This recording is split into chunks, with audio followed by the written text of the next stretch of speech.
Hello guys, my name is Neel और मैं आ गया हूँ आप लोग के लिए फिर से कुछ नया वीडियो लेकर। तो आज हम लोग बात करेंगे पतंजलि ब्रांड के ऊपर। इसमें बहुत बड़ी अपडेट आई है। पतंजलि ब्रांड आप लोग जानते ही होंगे, हर एक घर में पतंजलि का कोई ना कोई प्रोडक्ट यूज होता ही है। वो दंत कांति टूथपेस्ट हो या फिर कोई भी आटा हो, कुछ भी हो, हर एक घर में पतंजलि का प्रोडक्ट यूज किया जाता है। तो शुरू करते हैं बिना टाइम वेस्ट किए हुए। तो पतंजलि के सर्वे सर्वा यानी कि रामदेव बाबा की मुसीबतें कम होने का नाम ही नहीं ले रही है। सुप्रीम कोर्ट में पहले व्यक्तिगत रूप से पेशी के दौरान रामदेव और बालकृष्ण को कड़ी फटकार लगी थी और फिर बुधवार को एक नए हलफनामे में दोबारा सुप्रीम कोर्ट से माफी का सुप्रीम कोर्ट की 2 सदस्यीय बेंच ने अस्वीकार कर दिया है। यानी कि उन्होंने जो माफी मांगा था उसे अस्वीकार कर दिया गया है सुप्रीम कोर्ट के द्वारा, जिससे रामदेव की मुश्किलें काफी बढ़ गई है। यही नहीं, सुप्रीम कोर्ट ने कड़ी टिप्पणी करते हुए ये भी कहा है कि हलफनामों के सर्वोच्च न्यायालय द्वारा अस्वीकार हो जाने के बाद रामदेव और उनकी टीम किसी भी परिस्थिति के लिए तैयार रहे। अब उन्हें आगे क्या होगा ये भी उनको झेलना पड़ेगा, ऐसा सुप्रीम कोर्ट ने कहा है। और कोर्ट ने यह भी कहा है कि हम आपका दूसरा माफीनामा स्वीकार नहीं कर रहे हैं। कोर्ट ने चेतावनी दी कि वो अगली कार्रवाई के लिए तैयार रहे और शीर्ष अदालत ने कहा कि समाज में सही संदेश जाना बहुत जरूरी है। तो ये है अपडेट। अब दरअसल हुआ क्या है, इसकी थोड़ी हिस्ट्री जान लेते हैं।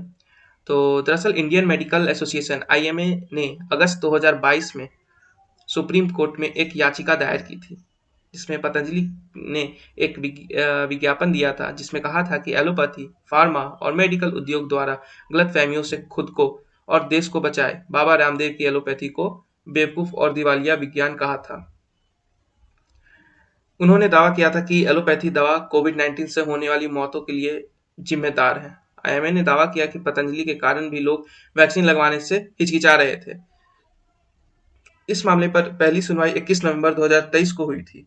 सुनवाई के दौरान न्यायमूर्ति अमानुल्लाह ने मौखिक रूप से पतंजलि को यह दावा करने के लिए चेतावनी दी कि उनके उत्पाद बीमारियों को पूरी तरह से ठीक कर सकते हैं। इसके अलावा प्रत्येक उत्पाद पर 1 करोड़ रुपए का जुर्माना लगाने की धमकी दी थी।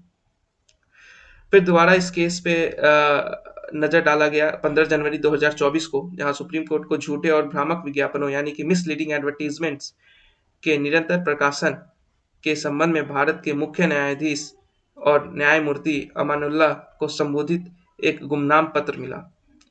इस पर ध्यान देते हुए 27 फरवरी को जस्टिस हेमा कोहली और अहसुद्दीन अमानुल्लाह की पीठ ने पतंजलि आयुर्वेद और इसके एमडी आचार्य बालकृष्ण को पहले के आदेशों का उल्लंघन करने और कंपनी के उत्पादों के साथ बीमारियों के इलाज के बारे में भ्रामक दावों का प्रचार जारी रखने के लिए अवमानना नोटिस जारी किया।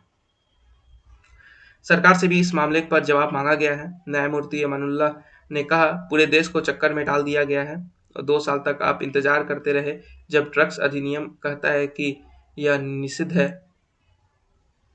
इसके बाद अदालत ने पतंजलि औषधि उत्पादों के किसी भी अन्य विज्ञापन या ब्रांडिंग पर अगले आदेश तक पूर्ण प्रतिबंध लगा दिया गया है। तो ये है बड़ी अपडेट पतंजलि को लेकर।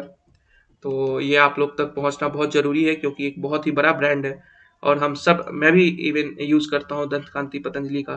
तो ये ब्रांड क्या कर रही है मार्केट में, कैसे मिसलीडिंग एडवर्टीजमेंट कर रही है, ये आप तक सच पहुंचना बहुत जरूरी है। तो हम यही है आज के लिए।